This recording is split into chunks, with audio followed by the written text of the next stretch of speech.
Indeed. So I suppose that there's that Littlejohn chap, isn't there? Do we need to introduce him, do you think? Yeah, Mark is a photographer that quite a few people know. He's been working for not a long time, I don't think. It's in the big scheme of things, but his photography emerged, I think, with an identity, which many people seem to start with an influence and then find a path. And Mark walked his dog, saw things he liked, and photographed them.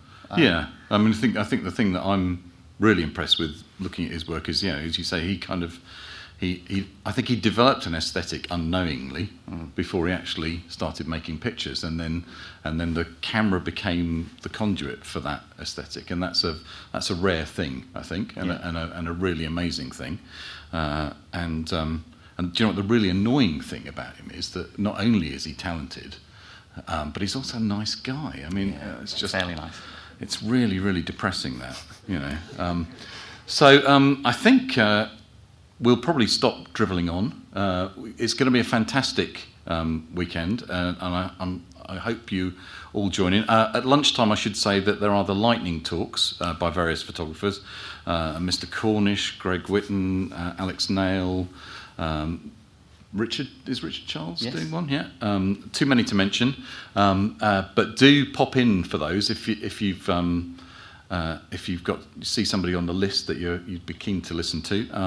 They are 10-minute talks with a little bit of time afterwards for Q&A, and it's about getting over succinct points very, very quickly. I have a carrot and stick incentive scheme sorted out for that, so that people don't go over too much, and hopefully that will all work very well. And so without further ado, I think it's time for Mr. Littlejohn to come up on the stage and share with us some of his incredible imagery. Thank you very much.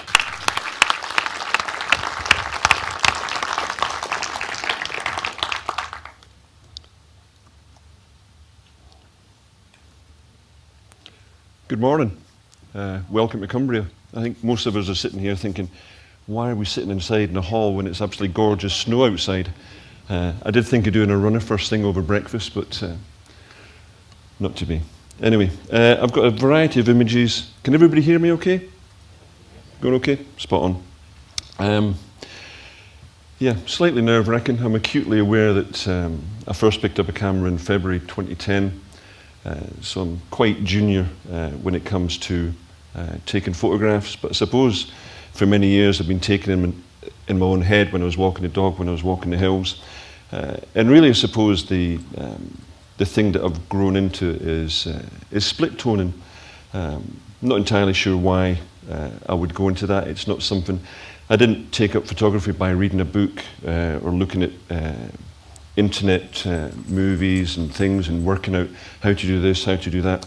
I basically picked up the camera through a love, if you like, of Ullswater and the surrounding area. And it was really to recapture the little views in my head, the little things that struck a chord, and perhaps recreate them in a certain way that I envisaged. Whether or not that was, at the time, some people know, some people might not know. I was a computer forensic analyst with the police. I've been a detective for, I think, the last 26 years of my service. But for the last 10 years, I've basically spent 10, 12, 14, 16 hours a day examining paedophiles' computers, which, as you might guess, isn't the most pleasant job in the world. And as a result of that, de-stressing, doing more walking, taking more pictures. And sometimes I think, I don't like to over self-analyze, but sometimes I think it might be the way I split tone is a way of almost a little sort of alternate reality, if you like, a reminder that there are so many beautiful things in this world alongside some things which aren't quite so pleasant. So whether or not that's the key, the imagination or whatever. And I suppose when people think about split toning, I should say that hopefully I'll be on time, but I've run through this talk 2 or 3 times. I think my fastest is 40 minutes, and the slowest is about an hour and a half, so it just depends how many tangents I go off. But when we talk about split tone, and a lot of people immediately say, you know, black and white, whether it's sort of cool tones, whether it's warm tones, you know, whichever way. In the first image, and I know it's not a landscape image, but the first image that was successful, if you like, because I started to play with split tones, and sometimes they're a bit surreal, sometimes a bit strange. And really the whole concept for me, if you like, was try and to recreate a scene as I saw it in my mind's eye, if you like, trying to recapture some of the emotion, because for me it's all about emotion. I'm not really into, not reality, but I'm not a pure record shot. It doesn't matter to me if the colours have changed slightly. I don't do a massive amount of processing in the technical sense. It tends to be more organic. Again, I didn't pick up a book and study how to use anything. Because my day job was computer forensics, which was very precise, and you've got precise clock on the table, and everything you do is timed and dated and everything else. With the processing, I didn't really want to have a technical head on. I wanted to play with it. I just wanted to be a totally easygoing way. So I set myself a variety of rules. Why I would do that, I've no idea, because it makes life awkward at times, but it's always just a single raw file. Most of the images you'll see will be without tripod, without filters. There's no selections. I don't tend to use the brush tool in Lightroom.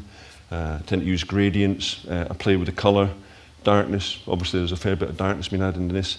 And this, as I say, was the first shot where, when I was playing with split tonings, I was really trying to recapture that smell. If anybody's been at the farriers, and the smell of burning flesh basically, and the heat and the warmth and just the whole feel of the thing. So that was, played with this image, natural light coming in through the stable door, played about with it, tried to add a bit of warmth to the arms, trying to get a bit of the heat, let the background, I mean, I take quite a lot of shots at a larger aperture, not something that's new, it's just something I fell into that I just enjoyed doing, playing with a more selective focus, playing with a depth of field, and there's one or two of the woodland shots later on that really expand on that.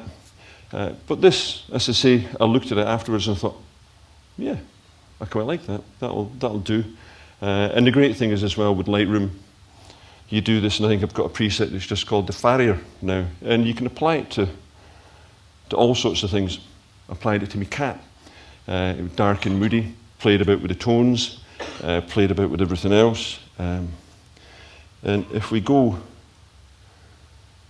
give us a tick. Go into develop.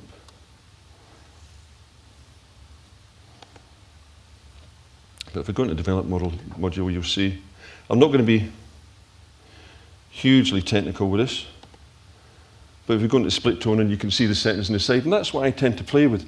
So when I have this split tone, we're on Tim's computer now, so I can't go to the left and show you the little presets, but it's a preset called Ronnie the Cat. And if we go to the next image, that's also Ronnie the Cat. So it's an image that won the landscape photography year, but it just shows you with the presets, you can do pretty much what you want and just replicate it, just move on, just exactly the same split tones again. That just give it for me, it's a quick way of working. I process this image in probably about 5 or 6 minutes, maybe 1 or 2 little adjustments after that, but certainly from the raw file. Sometimes I'll just go through the presets that I've got masses of now, and just click on different ones, see how it goes, and just come through them. I mean, that was a gorgeously wet day. Absolutely fabulous, the rain piling in from the right. And it was just one of those occasions when you really sort of, as David was saying before, walking my dog and just enjoying the view. And a lot of people have talked about the image, and I called it the beginning and the end, and people think, obviously looking at the picture, you can see the beginning of the stream, you can see the end of the stream. But for me, it was more the transient nature, if you like, of the stream, because it's not something that's always there. It's only there on a hideously wet day when the water really starts to come off the front of the mountain and gathers itself and rolls down, and by the next day when it's not raining, there's no stream there. So it's little anomalies, if you like, in the countryside, and little things that sort of catch to the eye that are more my theme of photographing. But when it comes to little country scenes, I just love wandering around, seeing the light hit places. I was talking before, other people love flat light. For me, when I'm split toning, you need some light. You need some light hitting your subject matter just to give it that little bit of a boost. And the split tones really just sort of emphasising the warmth. Maybe it gives it a little bit of a painterly feel. I'm not really fussed about that. If it's a bit painterly, it's a bit painterly. It's not something that was an intentional thing. When I look at, when you talk about influences and inspirations. I gave a talk last year, I think. It was a group of us. It was Julian, Paul Kenny, Valda Bailey, whatever, and everybody had to give a little talk on their inspirations. And everybody else had been into photography for quite a while. I think Valda, from memory, did Chris Friel. I think Paul Kenny mentioned Bill Brandt. And for me, it was a moment. And I was walking my dog up over Watermillock Common, up behind Brown Hills, and we came over the top of Brown Hills. And we came over the top of Brown Hills, and Ullswater was laid out in front of you. And you're looking straight down to St Sundays. You can see Caldis. You're looking across to Place Fell. And there was like low cloud just lifting through the trees and just wisps rising up into the air. Little bits of light hit the side of St Sundays. The lake was quite still below, but cloud even lower down, just laying in the side of the fell. And I can still see it in my mind's eye. And that's the sort of image that really got me into photography. I mean, I think that was in late January 2010, and I bought the camera, I think the 3rd of February 2010, because it was a case of trying to recreate what I saw in my head when I had a little compact with me, and I took a picture, and I looked at it, and it didn't really replicate what I saw in my head. So I wanted to get the camera, and actually the first year, the Pentax nearly expired because I took 25,000 pictures the first year. I say I didn't use a book, I didn't sort of study on the internet, I just basically went out and took pictures every single day, and just played, and just capturing pictures that I'd always seen in my head, and little scenes that had been favourites from when I was walking around. But it developed more into this painterly style, if you like, and I suppose if I was to cite an influence nowadays, it would be the English landscape painter James Naughton, beautifully atmospheric stuff. Hudson River School, the likes of Albert Bierstadt and these sorts of people, where almost you're exaggerating the mood, if you like, or you're trying to enhance that little bit of mood. And that's what the split toning is for me here. This is full frame, it's not cropped in. One of my rules is I hate cropping, but this is with the Nikon DF. So it's completely uncropped, but if it's a horizontal picture, then I always leave it full width. And if it's a vertical picture, again, the short side's unchanged. So I hate cropping it. I'd rather be far more precise. I know when I took up photography, I had a couple of zoom lenses, autofocus, and I always thought, why would anybody want manual focus primes? And now I walk about with a bag with no zooms, but about 13 manual focus primes in it. It doesn't make it easy going up the hills, but it's just far more fun, I find, and far more freedom, if you like, creatively to use a prime lens and just work out exactly how you're going to compose, as opposed to using loads of megapixels and just cropping the living daylights out of it. Not just warm tones. I was having a laugh about this earlier on because this is Stob Derg, and we were having a bit of a laugh to say that it was perhaps in Gaelic that might mean the mountain of the plagiarist. I'm a firm believer, and probably because I'm a obstinate, grumpy old Scotsman, but I take photography from me. I take that, when I was working, and the nature of my work meant that really photography fed my soul. I wasn't interested in feeding anybody else's. And that's why I do photography, and that's why we should all be real. I mean, I love the landscape, I love being out there, and it's the landscape that inspires me. And it's capturing these little moments. So, I mean, this is reprocessed as quite a cool tones. Yeah, it's been done to death. It's sits at the side of the road, it's majestic, it's wonderful. I don't see any issues with people doing anything they want. I just don't like perhaps anybody telling me what I should be doing. But that's perhaps just me. There's a difference in going slightly off at a tangent, but it's something I believe in. I don't consider myself an artist. I look at work by the likes of Alda Bailey and Chris Friel, and I would certainly use the word artist for them. I barely considered myself a photographer. I was 30 years a policeman. I didn't really consider myself a policeman, strangely. But I hate pigeonholing, saying you've got to be this, you've got to be that, you've got to stretch yourself to this. You look at the likes of Greg Whitten, Alex Nail, Guy Richardson, Stuart Smith, all these sorts of guys. And they stretch themselves mentally and physically. And physically, they're going up to these mountains, they're climbing, they get into situations, and we all do it for our own reasons. So anyway, off on a tangent. But yeah, so the split toning here, is really about just the coolness, trying to sort of like, you know, the ice mountain. I just loved the way the water was coming through and just freezing up, and just lovely, just lovely. I mean, just because someone's been photographed loads and loads of times doesn't mean to say you can't photograph it loads and loads of times yourself. Weather's always different, lights coming from a different direction. There might be snow in one bit because the winds come from a different direction. I love woodlands. I mean, around here we had such a horrible storm a couple of years, a year ago, that a lot of the woodlands have changed. You know, there's trees down, so it's always changing. And most of these photographs, okay, there was a couple earlier on from Pyrenees, there's a couple from Scotland, but the vast majority are pictures from my neck of the woods. I was lucky enough to get invited up to here to give a wee talk just recently, and they were saying the photography that had been on before had this wonderful presentation with little arrows pointing to different corners of the globe where he'd taken all the pictures, and they were explaining this to me before I went up. I said, well, unfortunately, all you're going to get tonight is half the pictures are 5 miles to the left of my front door, and the other half are 5 miles to the right of my front door. And I think sometimes we can, you know, be too keen to go from, you know, exotic location to exotic location. A little image, no, it's not a landscape again, but it's just an example of the way that the toning can perhaps give a more surreal edge. I just wanted to recapture, if you like, a little bit the richness, a bit of the remnants of a life, I suppose, breathe a bit of life into old, tired furnishings. I did cheat a little bit with this. I opened the window so that the wind would come in and blow the curtains a little bit, give a little bit of life. But the split toning really is just trying to add a little bit of richness and make it more about what it was, if you like, you know, bygone days. This is an old farmhouse at the edge of Ullswater that's been just left as it stands from when the farmer moved out 4 or 5 years ago. But I think it's been turned into holiday apartments now, unfortunately. But such is the way of the world. But this is really just a case of sort of warming up the reds, just giving it a little bit of richness. Obviously change the angle slightly. But just to give it that little bit of a surreal sort of a glow. Again, another shot just side of the road. It doesn't always have to be a 5-mile hike or a 10-mile hike. Sometimes the light's so nice you just jump out of the car and have to take a shot.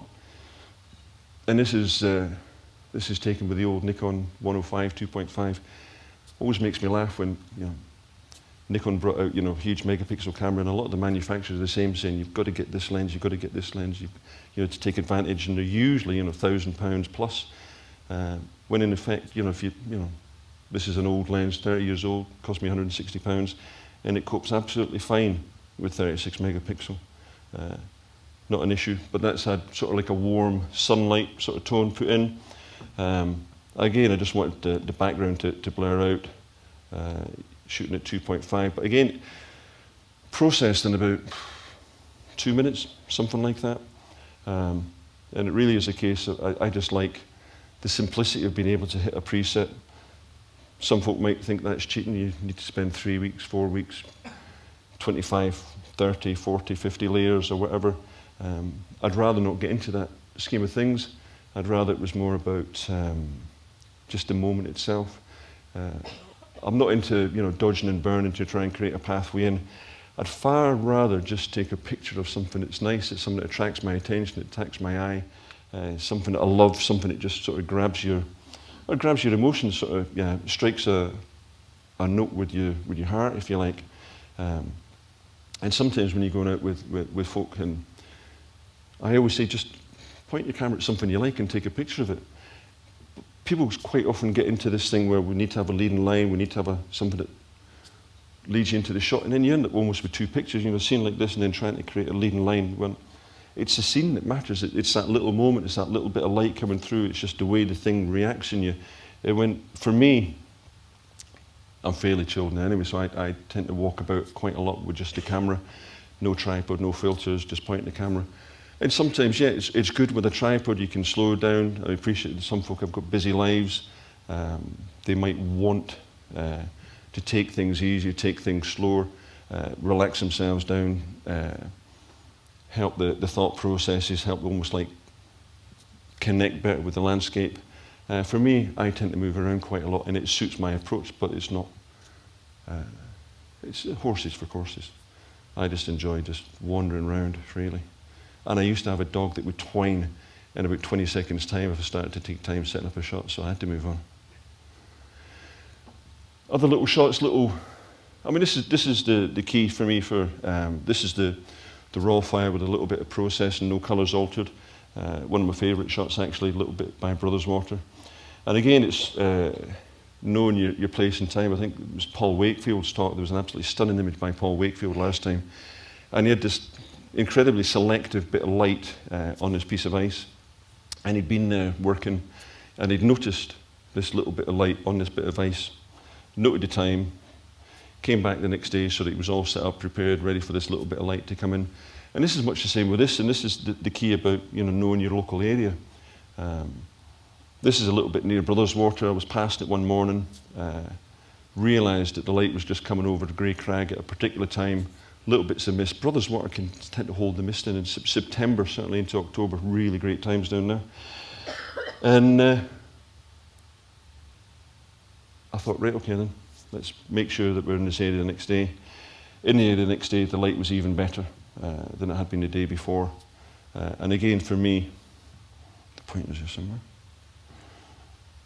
For me, in addition to all the colour, it was all about this wee tree sitting at the back. And I'm really quite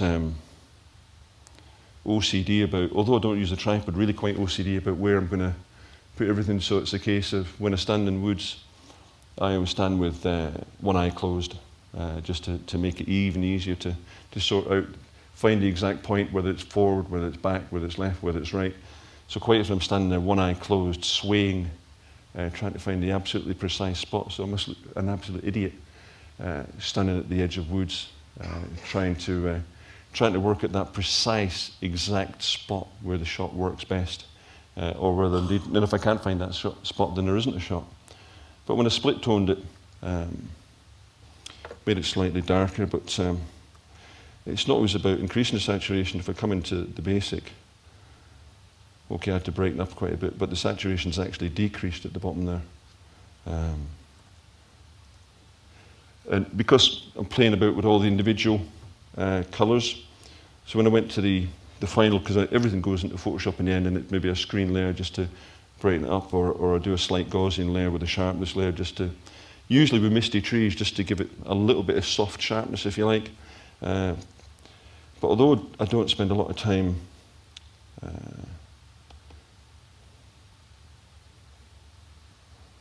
in the actual,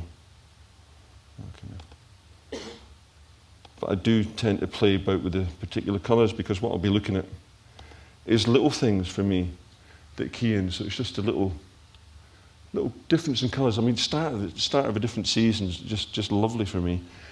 Just when it changes to, you know, you just start to get those yellows and reds coming in, and little bits of yellow, little bits of orange. So really just playing with those. So I tend to use selective colour, and on this occasion it's just been the yellow, maybe a little bit in the green. So even after I finish split toning, I will sometimes just pick out a little separate colour just to play with. Again, no pathway sort of like needed. It's got its own pathway, if you like.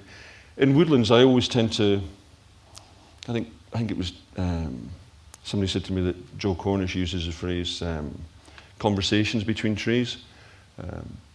I tend to use relationships. I always think I've been in a relationship with my wife for 20 years, but conversations, that might be a different thing.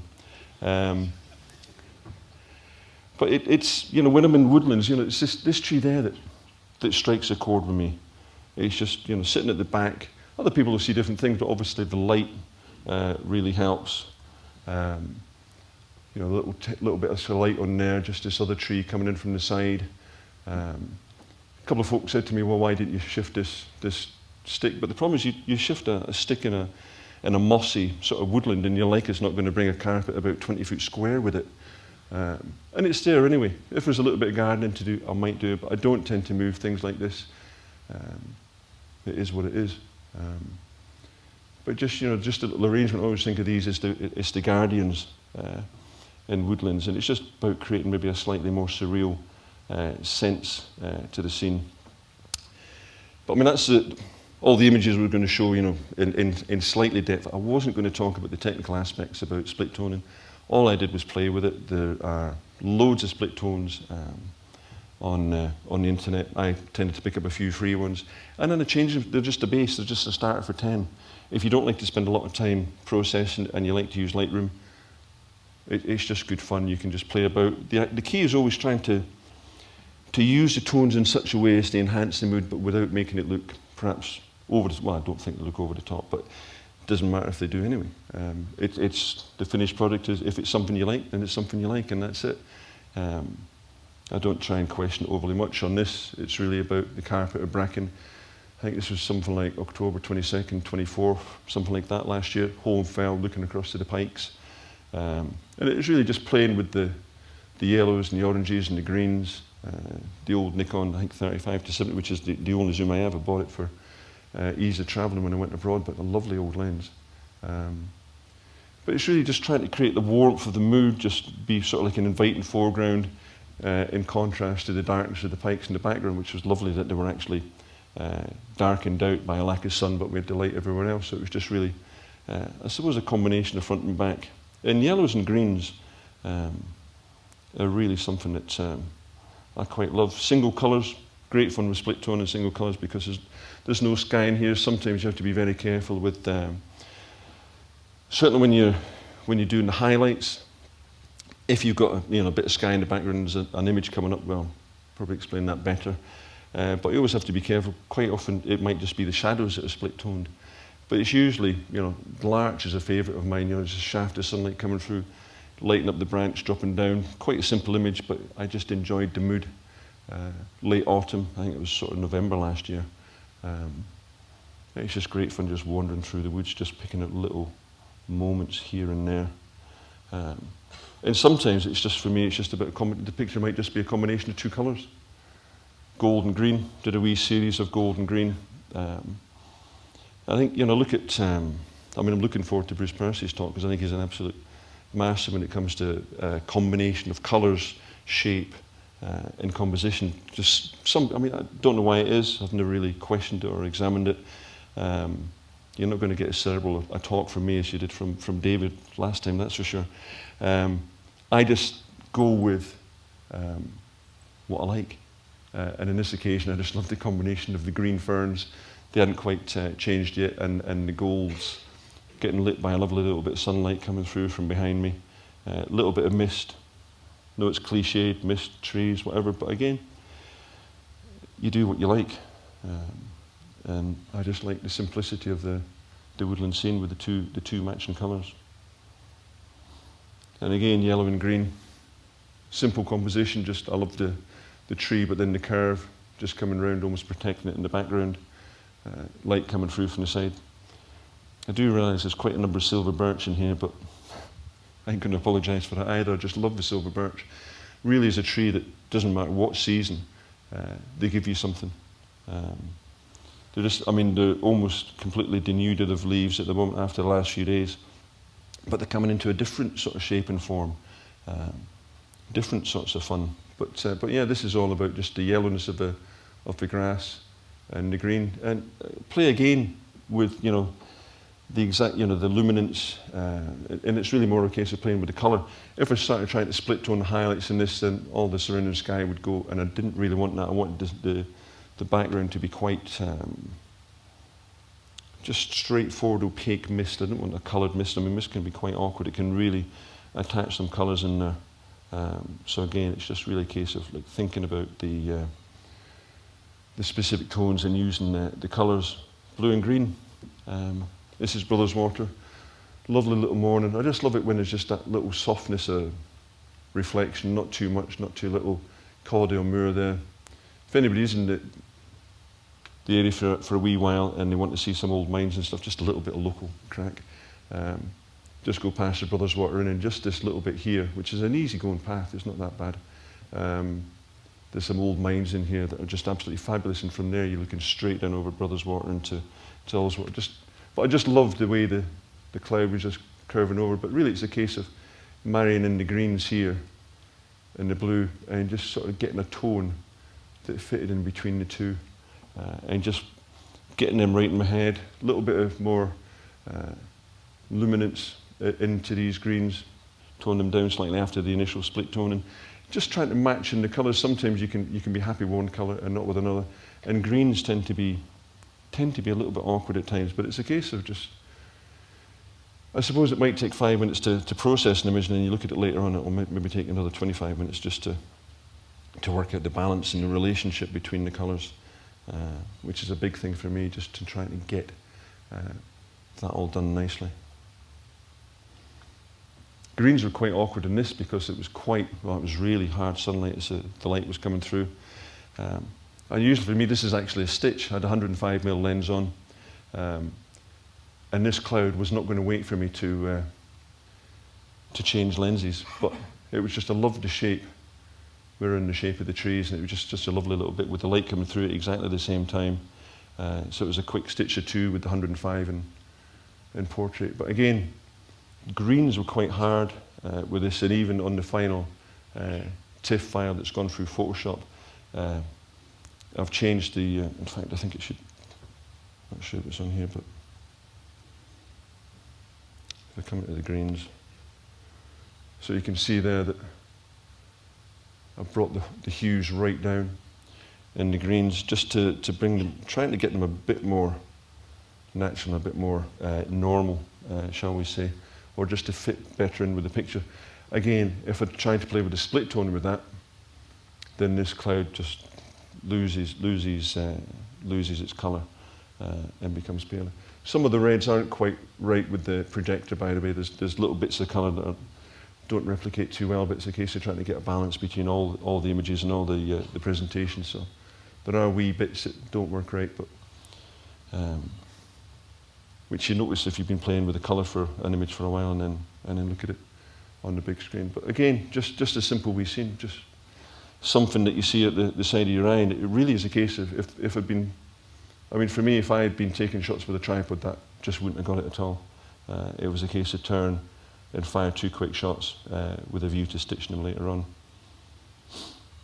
Little bits in the front of home fell, just selective light, and again what I was saying before, I suppose when I look at every image here, there's very, very few that are flat light. Whether or not that's something I should work on, something I should look at more.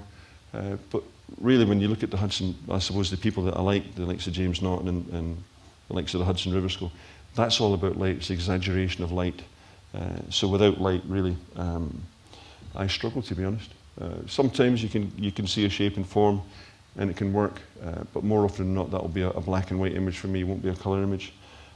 And apart from the first 3, I don't think there's any black and whites in here. Although there are 1 or 2 that are more about shape. But for me, it's the light hitting the silver birch and the shape of the birch. And I always think with trees, I said before about the relationship with trees. But for me, each individual tree is different, and I tend to surround them because I suppose unlike people, they just have a good side and a bad side. So I'll surround a tree, basically look all the way around, look from front, from back, from side, move slightly higher up, move slightly lower down, try and work out exactly where it's being placed. And this is one from the Ullswater Steamers. I spend a few weeks each year sailing up and down the lake, pretending to work, serving coffee, serving beers, insisting that we only serve Cumbrian lager as opposed to Peroni, which is quite good fun. But the other good thing is when you're on the steamers and you can see someone, and this is a line of silver birch on the side of Place Fell, and really just trying to emphasise this is March, so they're not really coming into leaf yet.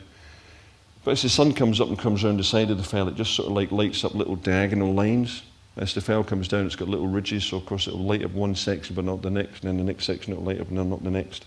And it's great fun just going along because you can, although you're on the boat, it's easy enough just to go up to the skipper and say, can you just go left a bit, right a bit, left a bit, right a bit, just to get the right perspective, which is quite handy.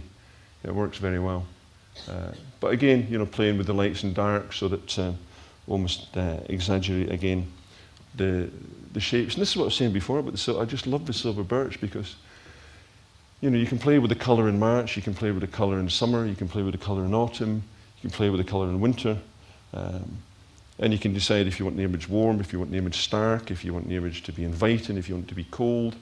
And I suppose that's the thing for me with tones. I'm not changing them massively, but I'm changing them more to the way I'd like to see them in my head. And each time that I perhaps look at one of these images, or sorry, want to take one of these images, and then I think back to that day in my head, it is in my head how you see it on the screen.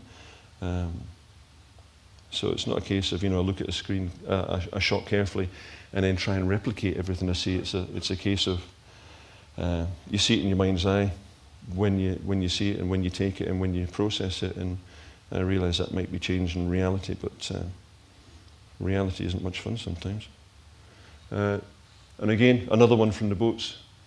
One of those days when you go into work, this was October last year, before the rains, and I just called this the belle of the ball. But you've got trees lit up to here, you've got trees lit up here, but by using a long lens, I think it was a 180mm lens, we're just able to pick out this. And this tree is just across the way from the pier at Glenridden. And the sun comes up way across here. This place fell up behind, so it's always a case, it's sort of like about 9:45, it starts to sneak around here, and it lights up right this line right across the front. So these trees are just in behind, this tree's just out the front, and I tried to get this tree a couple of times actually, but it changes colour quite early, and then about a day and a half later, it's empty. It's always the same, it just changes incredibly beautifully. And then you think, oh, that tree would be perfect tomorrow, and then you come in the next day and it's just, empty. So it really was a case, on this particular morning I came into work, I think we were late into work, I was driving the minibus. Due to advanced years, I was about the only one who was qualified to drive the minibus on my licence. And so there were about 6 or 7 sort of steamer employees in the back of the van all trying to get into work, and I was stopping every 5 minutes to take photographs, cursing the fact that I was actually going to work, whether or not it was at the steamers. But when I got into the boat, the Raven, and we sailed out, this tree and the light just presented itself. So sometimes you're just in the right place in the right time for a reason. It's maybe not a case of protesting all the times we're in the wrong place at the right time or the right place at the wrong time. Just being in the right place at the right time, just once or twice, makes up for all that sort of thing. I suppose showing 2 or 3 single trees, which is might be simple, but I quite like the idea of just a sense of place with the trees. It's like the silver birch are synonymous with this sort of little area. You've got Tom Heights beyond. This is sort of Holmfell towards Oxenfell. And they're just lovely, elegant shapes, just late afternoon. I mean, Holmfell is just fantastic, whether it's in the morning, whether it's at night. First light, you've got the sun comes straight across the front there and starts lighting up all these trees. And at last, and just after that, it's lighting up the pikes, which are immediately, if I turned 180 degrees there, the pikes would be on the other side. And then at the end of the day, everything's got this lovely side light because the sun's up across here, just lighting up, the front edges of the tree, just soft light across the sides of the fell, giving you a bit of an idea of the ridge lines. And if I actually turn 90 degrees to the left, you've got Coniston sitting there getting all the rays coming across. And it's an absolute doddle to get up as well. You can park it. Everybody goes to Hodge Close, but walking up Holmfell's no distance. It's about 8 minutes to the Tarns and about 5 or 6 minutes to get beyond that, although it might be slightly longer sometimes. Marriage of green and blues. I mean, this is springtime in Eden Valley. Eden Valley is a fantastic place for conditions and for, I suppose, the romance of the early morning mists and the sunlight coming over the Pennines. It's quite an interesting spot because it gets far more than its fair share of mist. It's sitting nestled in sort of the hills behind Penrith, and you've got the Pennines. In fact, the highest point of the Pennines, Crossfell, straight across from. In fact, if you could see through this mist, Crossfell is just about there. So you get the mist coming in, and then the sun comes over the top of the fell and gives you just a lovely little quality of light. And again, it's really just trying to pick out the marriage between this little bit of blue and the green down below. Not a lot of colour still in the tree, but this is the early foliage. I just like trying to be, I suppose, quite a restful sort of a feel is what I was trying to achieve with this, not trying to be in your face, not trying to make it stark or anything else, just a nice, peaceful springtime morning, really. Simple as that. Nothing complicated, nothing complex, not trying to overwhelm the mind. And sometimes a more complicated scene. although not necessarily complicated. I think I called this Lost, because I think it possibly was actually. And this is a little bit down white moss. And I love playing with greens and soft greens, whether or not it's the growth. In fact, to be honest, I mean, looking at it, I probably prefer quite a few of the late summer, if you like. Spring is great, you know, May, sort of in the lakes. You get some lovely variations in green, some lovely variations in tone. This would be, I think, early September, and again, time of year I love. And it's just sort of playing with the split tones, just trying to look at it, trying to give it that feeling of a bit of lushness, verdant sort of growth.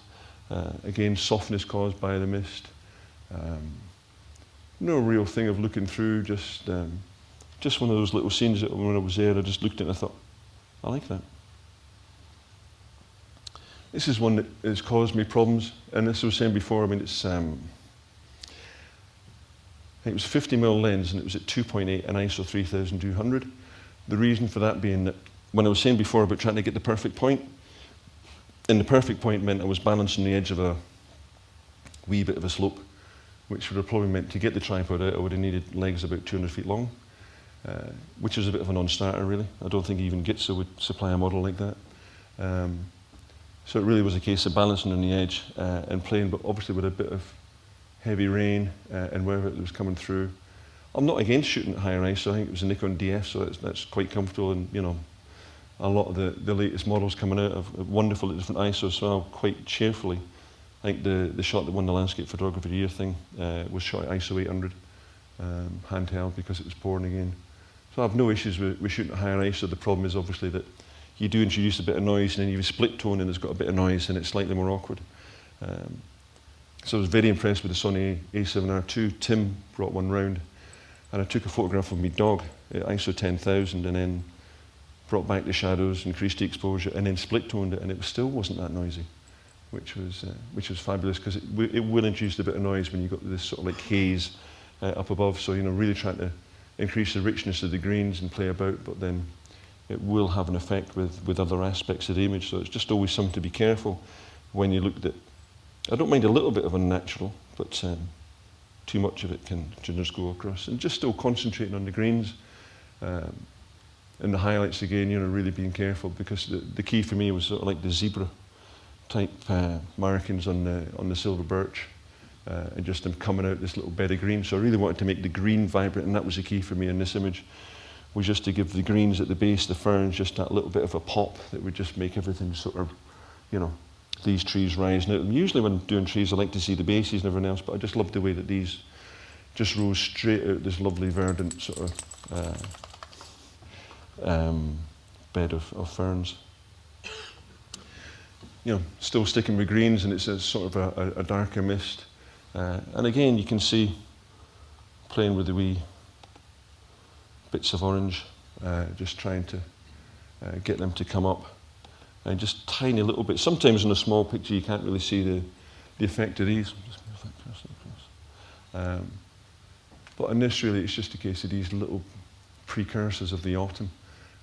Spiders' webs at the bottom, just that lushness again, very, very wet sort of area, swampy, just a local moss. And it's quite nice to actually see younger trees coming up, because there's a lot of areas now where there's just no younger trees coming up at all. So it's quite nice just to see, you know, sort of like a child of the forest. In some occasions, there's two series now, where they're all from one morning, two different locations. This is a location in the Eden Valley, lovely little bit of woodland. Looks like it could be the middle of nowhere, but it's about 5 yards from the road, and it's a narrow woodland. It's maybe about 800 to 1,000 yards long, but not very wide at all. But obviously, by pointing the camera carefully, you can make it appear as if you're in the middle of a rainforest or whatever. And again, this series, I think there's 4 pictures in this series. They're all 50mm handheld, because I was moving about, the light was changing, so they're all sort of like f4, maybe 5.6, I think one's 2.8. Just love these little splashes of colour, so these are played with individually, playing with the tones, and I just love the depth going through. I just like shooting, you know, there's nothing new about shooting with a larger aperture. I just enjoy it just to give a sense of depth. I mean, when you think about it, with the mist that's in there anyway, everything in the background is going to be soft. So why should you be shooting at f13, f16? Well, you certainly couldn't shoot in low light f13, f16 handheld, but you know, see no issues with shooting at f4 or something else. Have a nice sharp front edge, let the background fade away, create even more of a sense of depth if you like, because it doesn't really matter. This background is going to be soft, but I do quite like playing with little different bits of colour that are in an image, just to give it that little bit of a bite, that little bit of a different, well, just a splash of colour, I suppose, just to break up the greens. And it's amazing how much they can change with a little selective colour tool. I mean, I think this was shot at 2.8, but there's no issues really, I don't think, with the sharpness through. Gorgeous light coming in from the side. I've been trying to capture the scene for ages, so it's one of those images that I like. And it's an awkward sort of thing sometimes when you've been trying to get an image and you've got a picture in your head, and you go out and you go out and you go out, because you don't get a lot of mist up here. It's quite awkward for the light as well. So I've gone up a few times and finally got it in the conditions I wanted. I suppose you attach far more importance to it than others would. They just look at it as another shot that might have been taken from the window of a passing car. But I just loved the way that you've got these gorgeous silver birch coming up. And it's almost like the arms of the oak are just sort of protecting the trees. That was the way it felt to me. It was like guardian. Just sort of like, well, schoolmistress keeping all the kids in at playtime. But I always think, you know, I mean, that's the way my mind works, I think, with woodland scenes. For me, it's the imagination. It was, I mean, one of the ways I used to describe it was like as a kid when you look up and you see the clouds passing by and you make up shapes. And I thought that was a fairly original thought. And then Joe Wright, I think it was, put someone on Twitter, and it was a quote from somebody saying exactly the same thing from bloody years ago. So, you know, there's no original sort of thinking from me in this. Everything's been thought of, everything's been done before. But I do think, you know, imagination and just being a kid. And I was talking to Julian before, and sometimes you find I'm lucky. A lot of these photographs are 5 miles to the left of your front door or 5 miles to the right of my front door. And I go out walking the dog every day. So I'm amongst this, so I'm relaxed, I'm chilled, I see it. Other people come up and they maybe have 2, 3, 4 days. They come out, jump out the car, and they have to take photographs straight away. And it's a case that, you know, it does take time just to sit, chill, take the bag off, put the camera down. Don't think about taking a photograph, just relax, because it's the landscape's the key. The landscape for me is the thing that, you know, that's what you got connected, not to the kit, not to the thinking about formulas, not thinking about styles, not thinking about technique, not thinking about anything else. It's a case of like just forget about the bag, forget about the camera, just get out of the car, just wander, just chill, and just think, bloody hell, that's nice. And just simple as that, just a way of chilling, relaxing, and enjoying it, and then maybe have a bit of play with the resulting image. Again, a little bit of red down the front that I quite liked, just to give it a little bit of a base. But yeah, so for me it's all about relaxing. And it shows you the difference in the light. These are about 10 minutes apart.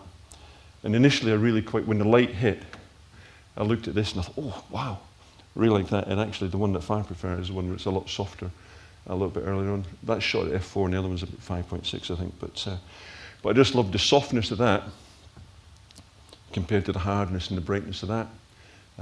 But then again, everybody's different. But it was intriguing that, you know, I'm sitting there sort of preparing softer light, taking the shot, waiting for the light to come through. And then, with hindsight, after it did come through, it was the first shot that I really loved. But another morning, this is one single morning that April, I think it was. I split tone and really to emphasise a very, very clay soil. Blues up the top because this mist just fading off. It's just going a wee bit yellowy there, just with the colour. It should be paler than that, but it's one of those things. But I just really loved. And this is one morning, and all the split tones are tweaked. I mean, usually what I like doing is I'll create a split tone, and it'll be called, you know, Ronnie the Cat, or it'll be called Old Like Me, or it'll be called just anything. And then quite often, all the images are the same that morning, so you just apply the same split tone or the same preset and go from there. But other mornings, the conditions always change. And you talk about, you know, what we were saying before about relationships, and I always thought of this as the dancers. I just loved the combination of trees. But, with this, you can warm it up, cool it down, and the atmosphere changes as you go through by simply sliding, the temperature. And that's the thing with the tones, it used to be that I would always process images listening to music, but you'd get vastly different results depending on who you listen to. It's like when I'm in the car, if I'm listening to Leonard Cohen, I'll get about 50 miles per gallon. If I listen to the Ramones, I'll get about 25 miles per gallon.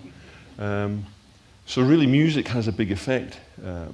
So much so that I've actually stopped. I used to process listening to music, but I just like doing it in the peace and quiet now. Actually, and just thinking about the picture.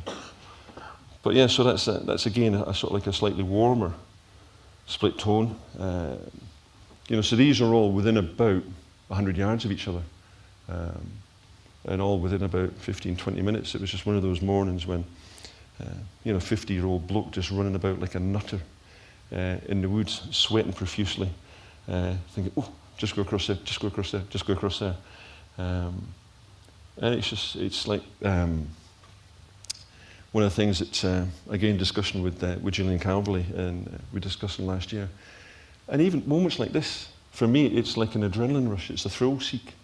And I know that might sound daft. You might associate thrill seeking with paragliding off the side of a mountain or mountaineering itself, but it was on the workshop the last few days with Tim and Len, and we were down by the shores. I was stood beside Scott, who's up here somewhere, and we saw this snowstorm coming across Derwentwater. And I'm carrying a load of injuries from some falls last month, but when I saw the light coming in and the snowstorm coming off, I'm running across wet slate and down a slope and mossy rocks and everything else, and I'm thinking, just be a bit more sensible, please. But when the light and the conditions come in, and that's it doesn't need to be herds of wildebeest sweeping majestically across the plain. It can just be just that little bit of light, and you've just got to get in the right position at the right time. And for me, that's what the landscape photography is about. That's what feeds my soul. That's what makes me come out again. I don't think I'd taken a decent photograph in months before this little series, but I took a few on that particular morning. Again, I just love just the combination of trees, all the darker silver birch there, and this lovely little V with the lighter colours, the hoarfrost at the top. And, go out for that morning, and pressure's off. I don't need to think about taking a decent photograph for ages, but I don't know if it's the pressure of trying to produce another decent photograph, or if it's just the fact of being there. To be honest, it's an awkward one. One that I didn't really rate at this, but I really quite like it now, because it really does show the conditions off. It really shows off the hoarfrost. A bit of fly tipping there in the background, which, c'est la vie, one of those things. These things happen these days. There's rubbish bloody everywhere. A pet hate of mine. But it shows you that's a series from one morning, and they're all just slightly different. They're all slightly different split tones. So some mornings you can get away with sort of one. Some mornings you're really playing with each individual one. And sometimes they use the split tones, if you like, to highlight, if you like, an anomaly, a change in the season. I was actually stood with David. This was at Douthwaite Head. It was supposed to be an Eden Valley workshop, but when you get snow in late April, it's a case of let's just veer off the chosen path just to try and capture some different conditions. Shot with a slightly larger focal length and a slightly larger aperture, because I love the way that the larger aperture and the longer focal length just. Some of the snow is tiny, and when you come in to the back there, and you can see all the snowflakes and everything else, and it just. But it's really sort of like concentrating on the warmth of the larch and the coldness of the snow, and then lucky enough that last week it was a similar sort of thing where the trees are still got their autumn colours on. And this is Great Mile Fell, which, if you look on the map, great place to, if you're up for a few days and there's snow forecast, it's for whatever reason, it's a snow magnet. And I did drag a client up there that particular morning. I ponder really as to how far it was. It was just a case of just round this corner, just round this corner, just round this corner, because it was such a beautiful morning. There was no way we could miss it. But it's only. Well, the whole hill's about 1,700 feet, but the snow line's way under 1,000, and you're walking probably from about 500, so it's not hard. And sometimes it's not. It's just quite gentle. instead of whites is slightly blown there, but instead of maybe a pale grey, just emphasising the greens that are still there, pale blue sky, and just give it a coolness, if you like, just a softer feel. It doesn't. I mean, quite often with that kind of conditions, I'll go back to. I really like a soft grey. I don't tend to use any other tones. I don't tend to split tone the black and whites. I tend to use a preset in Lightroom, not in Lightroom, in Photoshop, just because I like the soft grey. So I have a wee action in Photoshop that just converts things to a soft grey, and then I never tend to change it really. Just leave it as is. Sometimes, I was going to say an old Scottish joke here, but I won't because it's dreadful. There's a bit of cake and a meringue, but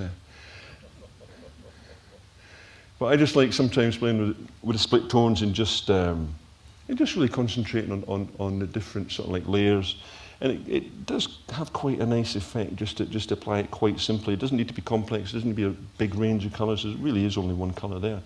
So it's a case of trying to get the right colour match in between the two. And again, that's slightly yellower up in here than it is in real life, because obviously the snow's got to stay white and the sky's got to stay a slight an off-white. One from the Cirque de Tammuz, and again, two colours, really going between the last rays of the sun lighting up these huge cliff. I was here October, really researching for a workshop next year, and it is the most amazing place. It was actually, I always thought Inverpoly would be impossible to match, but the Pyrenees was just absolutely phenomenal. Just these, you can almost see the earth being made. Just the geology is just so immense. It is just absolutely fantastic. I loved it, but again, just really two colours: the warmth of the sun hitting behind, and then the blues off the foreground. Another example of the geology, if you like, the folds. You can see, the earth just being created. It's almost like some big, I don't know, big dough ball, and it's just been folded and turned over and changed and churned. Just an absolutely an immense place. And sometimes it can just be, driving back past the in-laws live just along from here. I just loved all the wee birds trying to fit into one tiny tree. But it was just really a case of warming up the sun hitting the branches, sheep in the distance, shot with quite a long lens at quite a big, I think it was nickel, 135 at about 2.8, just trying to be silly. Again, just a sharp edge and just trying to soften everything, which is hence the sheep and the trees beyond being soft. And sometimes the split tone just might be a colour. That's just the side of, we were talking about Stobderg before, and that's just the side view of the light coming up from Etiv. And I think people talk about you've got to be a composition and, light and composition, etc., etc. I just love the textures. I just love the feel of it. I just love the light coming up. So much so that I did it as a big print and put it in the house. It was just that warmth of the light just coming through, and just the patterns of the little bits of snow, little bits of ice. I just loved it, and it just split tone, and it just gave it that little bit of a kick, just gave it a little bit of boost. And then sometimes you just go a bit silly.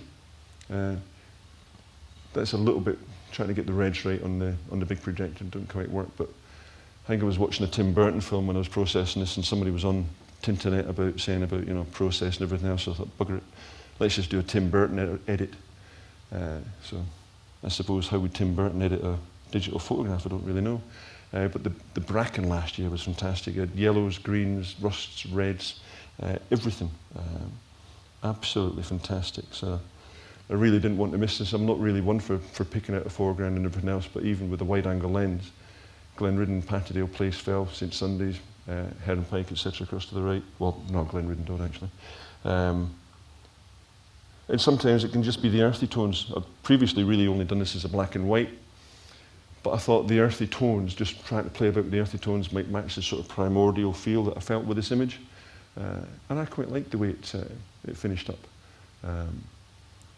Just again playing with the depth of field, but it's a real, the trees have a real malevolent sort of a feel to them, I think. So the earthy tones sort of worked in quite well. And just again playing with little tones and colours. This is High Cup Nick, this is a shot from the side. There is actually, if you come up here, You see the little walkers? That gives you a sense of scale of the whole place. It's absolutely fabulous. If you get the chance to go to hike up Nick, then do it. It's a bit of a 6 or 7 mile round walk, but it's not too bad. It's quite easy going-ish. December last year, the floods. Didn't like really to take too many pictures of the floods, so trying to take advantage photographically, if you like, from the misfortune everybody had, but I did take one. And again, earthy tones, just loved the grass coming through, everything disappearing off in the background. It really just, didn't know whether I should sort of like clone out the wee birds, but they were there. If I was printing it, I might think about it, but I'm not really that fussed about taking stuff out that's there, but it's natural that's there anyway. But I just, again, just playing with the earthy tones, just playing with the sort of rougher aspect. And again, another one from the boat, just a reflection shot. I've not changed the weave or anything else in that, split toned it, just trying to emphasise these lovely silver birch. And again, that was one where I really loved it. So I don't think the skipper was too keen to go as close as he did, but I did, really want the shot. So it is quite nice in the boats because they will actually give you a shout when you're downstairs if there's a good light. So it's marked to the wheelhouse and the camera's always up there anyway. So lovely bunch of folk. And I always finish up with a picture of me dog, which has always been Harvey, but unfortunately he's no longer with us. So this is Red. And the reason I always tended to show a picture of me dog was because it was, for me, it's all about enjoyment. It's not about sort of, discussion this week on the internet. It's been about challenging yourself and doing this and doing that. And we all do it for different reasons, but we should all be doing it because we love it. We all should be doing it because it's about enjoyment. And this is Red in the field at my in-laws. It was the first time he'd really got a chance to get out off the lead and run, and he just, as you can see, rather enjoyed himself. He just loved being out there, and that's really sort of the last thing I'll finish with is that for me it's just about getting out there, enjoying yourself, not giving a bugger about anybody else because you do it for yourself, not for somebody else. You can't take pictures and think, what would Mark Littlejohn or Julian Calverley or Joe Cornish or David Ward think. It's nothing to do with that. It's about what you feel, about how you connect with the landscape. And what bit of the landscape you want to take away with you and how you want to present that bit of the landscape. You might want to be more artistic, you might want to be more conceptual, you might want to be straightforward representational, you might have limited time of work, so you're going to use a location book and go from place to place to place as opposed to exploring and seeing different aspects of it through your own eyes as opposed to others. But I think the key is just be like Red, just get out, enjoy yourself, and it doesn't really matter how silly you look at times. And that's basically it, folks.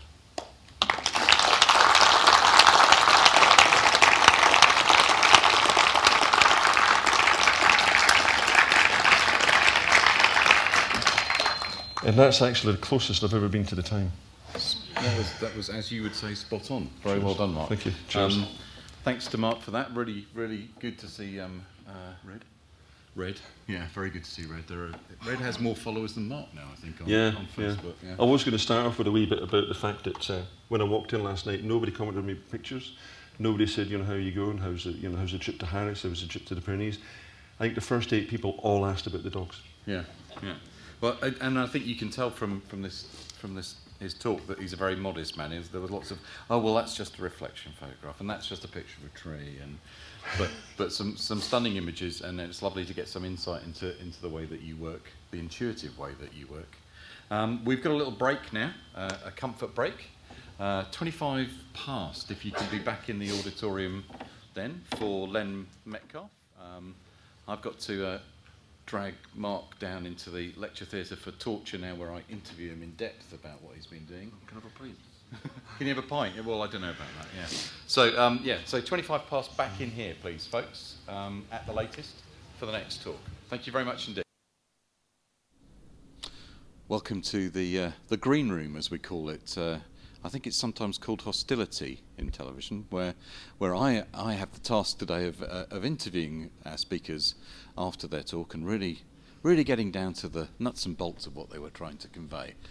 That's right, isn't it? I'm not entirely sure what I was trying to convey. I'm joined here by Mark Littlejohn, who's just finished his talk, where he, as you've seen, described some of the processes that he went through for making split-tone images, and actually really mostly I think you talked about how you felt them Would that be fair to say that that it's much more intuitive than It's a more emotional approach, I suppose, to a technique based or anything else. For me, I suppose that the key point really was picking a number of images last year for the meeting, not the Masters of Vision exhibition.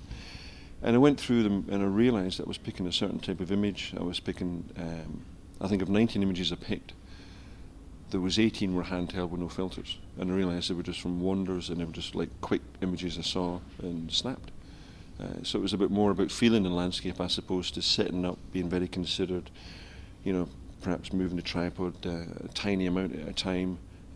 It was all about, for me, just little wonders and seeing something and snapping it. That's interesting for me because I feel my photography is reactive as well, but I take a slower approach, partly driven by the camera that I've historically used with the 5.4, but also I think for me it's about the distillation. And one of the things that I find really incredible about your work is that you manage to distill it in that moment, that you see the stuff and you capture it. It's a very difficult question to ask, but how many of the images that you make do you feel kind of actually convey that? Not a massive amount. It would be hard to say. I mean, most of the images that you've seen today have been when I've taken off. Oh, James. And other times I just enjoy taking photographs. I enjoy taking photographs every day, but I'm well aware that on the majority of days you're going to take a photograph and think, I like that, but it's not going to be that thing. But it's just little mementos of each day, and some days are just more memorable than others. Some moments are more beautiful than others. But I'm well aware when I take some that they're nice, but they're not going to be earth shakers. Other people aren't going to look at them, but I enjoy them. I enjoy taking the photographs, and I think one of the first things I said was that I take photographs to feed my soul, nobody else's. So I'm well aware that some of the photographs I take, I'll never show. I mean, some other people see them and think, oh, I really like that, but it'll have just been taken from me during the wander, and it's just me just keeping on playing with the camera, playing with Lightroom, and just enjoying myself. Well, I think that's the key. I would never make a picture to please somebody else. Yeah. In fact, I was having a chat with Julian Calverley earlier. He's got a very successful commercial career. And I said to him, the reason that I don't have a successful commercial career is probably because I got fed up taking pictures for other people, that it had to be personal for me. You've been sending in some of your questions on Twitter. Paul Gotts says, it's an obvious question, but have you any plans to make a book, Mark? I'm sort of fairly well through sort of chapters, outline, pictures for a woodland sort of book. That's in my head. Hopefully that will be sooner rather than later, but I would hope that would be sort of finalised and sorted next year. Just liaising with somebody else, trying to sort of design and really trying to work out in my head exactly how much it will be. When I say how much it will be, quantity, quality, whatever. Where you start, where you finish. But I really would like to do a woodland book. I mean, that would seem to be the obvious choice, considering your vast number of pictures of trees. But I know when we were working together on the workshop earlier this year, that you were being very quite specific about that. You were kind of going down the route of it being a eulogy, no, not a eulogy, being in praise of silver birch. Is it broadened out? It's broadened out into woodlands because there's other pictures that I love that aren't silver birch that I would love to include. So it started off with silver birch, a tree for all seasons sort of thing, but it's really broadened out into all woodlands. It just seems a better idea, a fairer idea, because if you talk about, some of the pictures will be about trees in a sense of place, so be Scots pine and Caledonia sort of thing, silver birch in various areas, slate quarries in the lakes, oaks, it's got to be really all-encompassing. Little hawthorns, there's all sorts of trees out there, and if you're really going to have a little section on sense of place, then you can't just have one kind of tree. It's got to be more than that. So yeah, you had some lovely images in the presentation from your trip with Giles to the Pyrenees. That was just phenomenal. The Pyrenees was just absolutely the most amazing place I've been. Yeah. But it's the fact that a real primordial feel to it. You could just take a picture of the rock, and it's just, as I said before, it's like some great big pudding bowl, and you can see the layers that are changing and rolling round like an ocean floor. or an ocean wave, should I say? And it's just fantastic. Well, in some cases, of course, it is the ocean floor. Well, but it is. I mean, that's actually why I said it that way. But I mean, but it's the waves, and it's just fantastic. Great This comes through again, that really you're driven by a very deep enthusiasm for your subject. Well, I think if you're a landscape photographer, you've got to be enthusiastic about your subject. I think a lot of people might be more technique and kit driven. I mean, whether it's not men of a certain age, perhaps like equipment, they like particular camera, the latest lens comes out, whatever, they've got to have it. They've got to have the latest leaf filters, whether or not the shot needs a filter or not. And I think a technical side of it is never bothered me. It's really just getting out in the landscape, and it's really, one of the things I said before was when you come up and you've got a busy schedule, you come from London or Manchester, Liverpool, whatever, you really need to take the time to put the camera down, put the bag down, and just have a wander, and just appreciate where you are, appreciate the wonders of what are surrounding you, as opposed to get straight out of the car, pick the camera straight out of the bag and start bringing it to your eye and go snap, snap, snap, snap, snap. Well, it's a balance, isn't it? Because a lot of your images were very reactive. You saw a moment. You saw that cloud over the trees. You're not going to see that moment until you're actually calm and just chilled and just wandering around. You use the word distill, and you've really got to sort of differentiate it all in it. And it's only when you sort of like calm down, you chill and you relax, and you sort of start to appreciate the sense of wonder of it all. And whether that's a childlike wonder, whatever else, but you've got to just approach it with enthusiasm and just love. Otherwise, everything's just going to be too dry. There's not going to be emotion, and it's emotion is the key. Yeah, I think it was Bill Brandt who said that we need to see with the eyes of a child, where everything has a freshness in order to really appreciate Totally it. Agree. And one of the things that I'm very keen to kind of press home with clients on a workshop is that they have to spend time to connect. And I've seen you work on workshops, and you've seen me work, and it's about this. You spend, I don't know, 10, 20 times more time just wandering around looking than you do actually with the camera in your hand. Yeah, exactly. I mean, the thing is, you've got to be in a situation where you get to a place and you could just quite happily sit and watch it without taking a picture, because you're recording it all in your head anyway. But in fact, sometimes I think that's the thing to do. Sometimes we as photographers, it can become too much of a compulsion sometimes, and sometimes actually you just need to appreciate the scene and live with it. And I think some of the talk about clients and taking people out, and sometimes people attach too much pressure to themselves. They arrive and they expect to get a picture within the first 5 minutes. They're not calmed down. They're taking more pictures. They see somebody else taking lots of pictures, and they say, "What's wrong with me? I can't get a picture." And sometimes there isn't a picture there. Sometimes you might look at a scene and think, "Oh, that's gorgeous," but let's think about it. Let's try and work out a composition. Let's work out trying to take an image, and you realise that it's bloody lovely to look at, but it doesn't make a photograph. But of course, a lot of people will attach the inability to make the photograph to themselves. They'll attribute that to a fault in their own approach and everything else, when it's nothing to do with them. It's nothing, they're doing nothing wrong. It's just a case of there might not be a shot there. But people get too tied up. It's what I call subject failure. Yeah. People expectations are a serious issue, I think. Yeah. We've got another question from Twitter. Richard, from YouTube. Wonderful work, and fascinating to hear more talk about your photography, your process. He wants to know how it evolved. Naturally. Organically, yeah. I mean, it's an arty-farty word, but it did. I mean, it wasn't a case of. I mean, and was it painful? One of the questions a lot of people ask is, how do I develop my own style? And the thing is, your style will find you, because you keep taking the photographs you take. Don't try and think about taking photographs like yourself, like Joe Cornish, like Julian, like me, like Len, like anybody else, or think. I mean, somebody emailed me a little while back and said, and enclosed 2 pictures, and said, "I've taken these 2 pictures. Which one's the best one?" And I said, "Doesn't matter, bugger what I think. The best one is the one that you like the most." And that is the way to evolve that. I mean, really, I've gone through it, and it wasn't a case of I've listened to other people say, "Well, I realised there was a niche for this, so I concentrated on that," and stuff. I've never thought about it that way. Me neither. It is really just a case of you go out and take pictures that you want to take, and you present them the way you want to present them. And sooner or later, people say, "I can recognise your shot a mile away," and you think, "Okay then."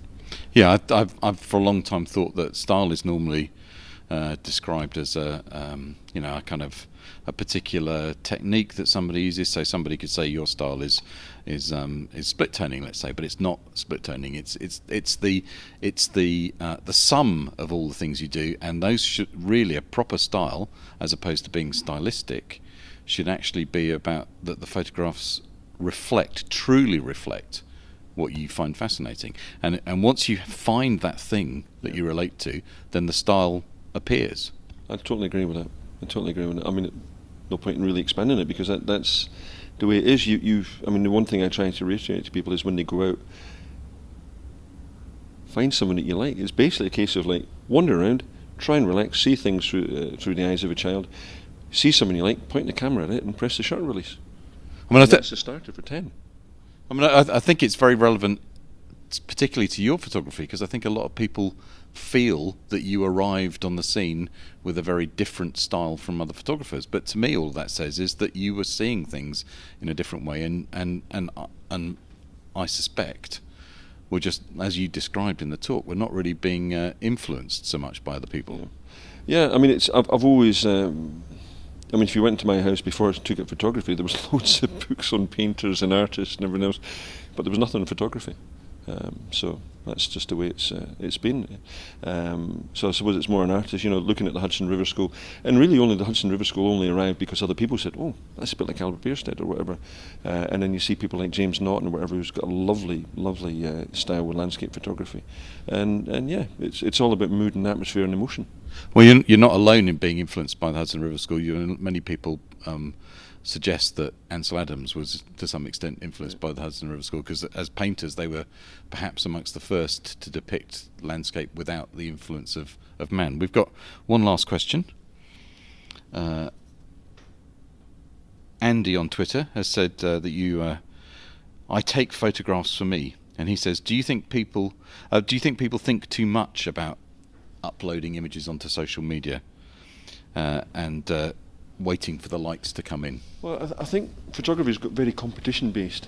You've got travel photography, you've got outdoor photography, you've got landscape photography, you've Scottish landscape photographer, you've got telegraph, you've got all sorts of competition all the way through. Then you are, of course, the winner of a competition.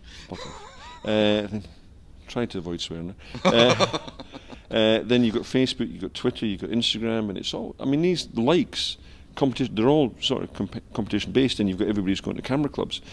And it's competition based, and people think, they'll take an image and it'll get 50 likes. Take another image, it gets 5 likes, and they think, well, that other one's better than that one. And it's not necessarily the case. The best one is the one that, going back to what we said before, what you like the best. And you really can't be worried too much about how many people like things, how many people don't like things. You take pictures for yourself.